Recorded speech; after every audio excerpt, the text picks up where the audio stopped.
In January 1945, a single American paratrooper walked into a captured Belgian farmhouse holding 80 German prisoners and found himself staring down the barrel of a German machine pistol held by men who were supposed to be disarmed, guarded, and neutralized. And what happened in the next 90 seconds was not a miracle of individual courage, but the visible collapse of a command structure that had already failed hours earlier, miles away, in decisions no one remembers and orders no one questioned.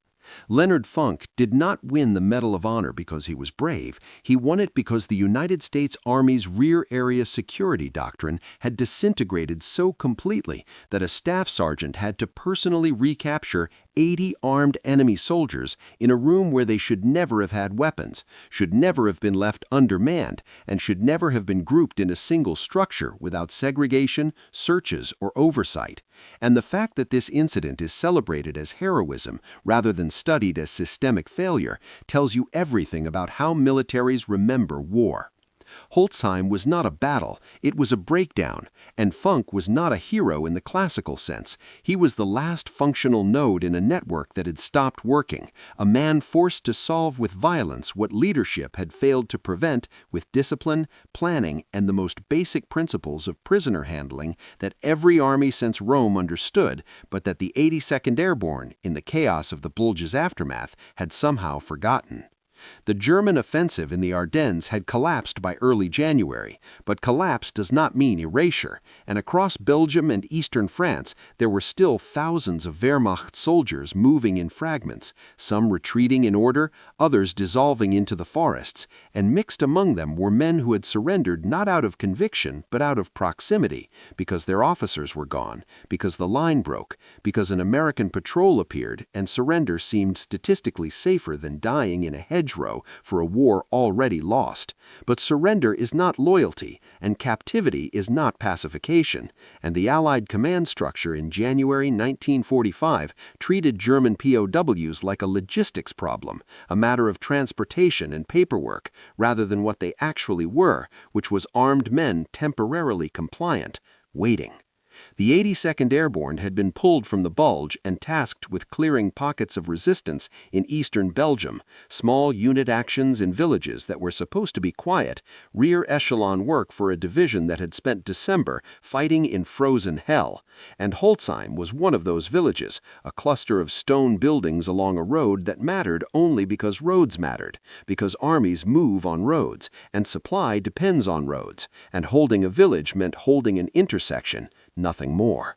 Funk's company had swept through Holzheim without serious resistance and collected prisoners the way you collect debris after a storm. 80 men in Wehrmacht gray who had been found in cellars, barns, abandoned positions, men without officers or cohesion, and the standard procedure was to disarm them, search them, segregate them by rank, and hold them under guard until they could be moved to a rear area cage where the actual processing happened.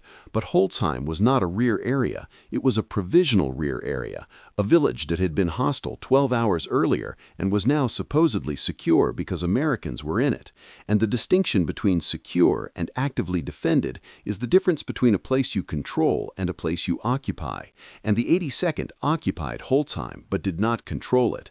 The 80 prisoners were placed in a single farmhouse on the edge of town, a structure large enough to hold them but tactically indefensible, with multiple exits, windows that opened onto open ground, and a cellar that had not been searched with the kind of methodical paranoia that keeps men alive.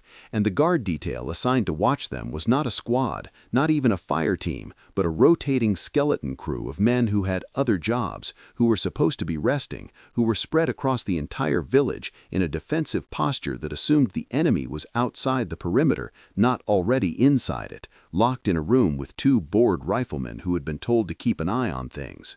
No one had searched the cellar carefully. No one had stripped the prisoners to skin and checked the linings of their coats, the hems of their trousers, the spaces inside their boots where you can hide a knife or a pistol or a single grenade, because that level of search takes time, and the division was moving fast, and fast means assumptions, and assumptions mean gaps, and gaps mean that when German soldiers are placed in a room together, they do what soldiers do when they are grouped with their own kind, which is reorganize.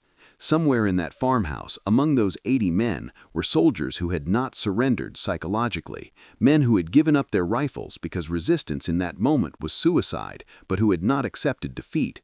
And when you put men like that together without proper segregation, without breaking their unit identity, without removing every shred of command structure and every possibility of coordination, you are not guarding prisoners. You are babysitting an insurgency that has not yet decided to activate.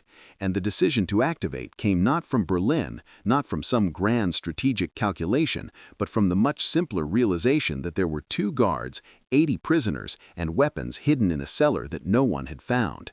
The guards were rotated out, new men came in, men who did not know the faces in the room, who had not watched the prisoners long enough to notice the quiet ones organizing, the veterans separating from the conscripts, the subtle shift in posture that happens when men stop thinking like captives and start thinking like soldiers again. And the new guards were tired, and tired men do not see details, they see categories. They see a room full of defeated Germans, and they see their job as standing near the door until someone relieves them, and that is not guarding, that is witnessing. And at some point in the early afternoon of January 29th, the prisoners moved. They did not charge, they did not shout, they simply stood up in a coordinated motion that suggested pre-arrangement, and one of them went into the cellar and came back with weapons, German weapons, MP40s and rifles that had been stashed there during the original occupation of the village or brought in by prisoners who had never been properly searched. And within seconds the guards were disarmed, and the 80 men who had been prisoners 5 minutes earlier were now an armed German unit occupying a building in the middle of an American-held village, and no one outside the farmhouse knew it had happened. This is the part that gets left out of the heroism narrative. The reason Funk walked into that room alone was not because he was careless. It was because the command structure had no idea the situation had reversed, because there was no communication protocol between the guard detail and the company headquarters, no check-in schedule, no alarm system, nothing that would flag the moment when prisoners stopped being prisoners. And Funk had been moving through the village, inspecting positions, doing the job of a platoon sergeant, which is to be everywhere and know everything. And he approached the farmhouse expecting to see 2 of his men standing outside, bored and cold. And instead he saw nothing, and nothing is louder than something when you are expecting something. And he walked into that building the way you walk into a room you think is empty, and found himself facing 80 men who were no longer sitting, no longer passive, no longer unarmed. The German who held the MP40 on him was not a fanatic. He was a sergeant, a man doing the same job Funk was doing, which was making decisions in the gap where orders did not reach. And the decision he had made was that 80 armed men could retake this farmhouse, hold it long enough to regroup, possibly link up with other German units still operating in the area, and at minimum bargain their way into better terms than unconditional surrender in a POW cage somewhere in France. And he told Funk to drop his weapon. And Funk, who was holding a Thompson submachine gun, looked at the room, at the 80 men, at the 2 American guards sitting on the floor with their hands up, and understood immediately that this was not a tactical problem, it was a structural one, that the failure had already happened, that he was standing in the consequence of decisions made by people who were not in this room, and he had perhaps 3 seconds to decide whether to comply or to reject the premise entirely. Funk dropped the Thompson. The German sergeant relaxed slightly, which was the mistake, because Funk had not dropped it in surrender. He had dropped it to draw the .45 pistol on his hip, and he shot the German sergeant in the face and then swept the room with the pistol, firing as fast as his finger could pull the trigger. And the 80 Germans, who had been standing in a coordinated group 5 seconds earlier, scattered, some diving for the floor, some running for the exits, some freezing in place, because the psychological reality of combat is that the side that acts decisively in the first second controls the next 10. And Funk had acted while they were still processing, and by the time they started to return fire, he had already killed 3 men, and the 2 American guards had grabbed weapons off the floor, and the geometry of the room had shifted from 80 captors surrounding 1 captive to chaos, and chaos favors aggression over hesitation. The firefight lasted less than a minute. Most of the Germans ran. Some were shot trying to reach the exits. Others surrendered again immediately. And Funk walked out of that farmhouse with 4 dead Germans behind him and 76 prisoners recaptured. And the official report called it an act of extraordinary valor, which it was, but valor is what you call it when the system has already failed, and an individual has to compensate with violence for what leadership should have prevented with procedure.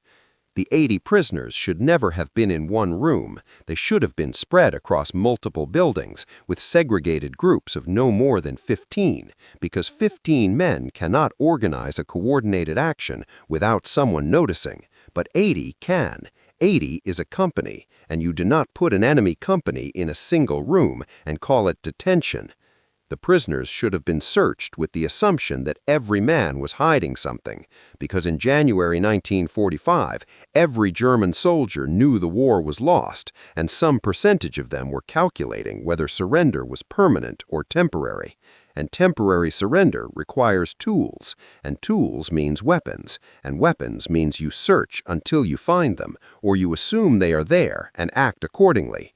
But the 82nd did not act accordingly. They acted expediently, because the division was moving, and there were other villages and other roads and other missions, and prisoner handling is not a combat priority. It is an administrative task, and administrative tasks get deprioritized when tempo is high, and tempo in January 1945 was brutal. The guards should have been a full squad at minimum, with overlapping fields of fire, with a sergeant who stayed in the room and watched faces, with a radio link to headquarters so that if something went wrong, the response could be immediate. But the 82nd was undermanned like every unit in Europe in January 1945, and undermanned means you spread what you have across what you need to cover, and you accept gaps.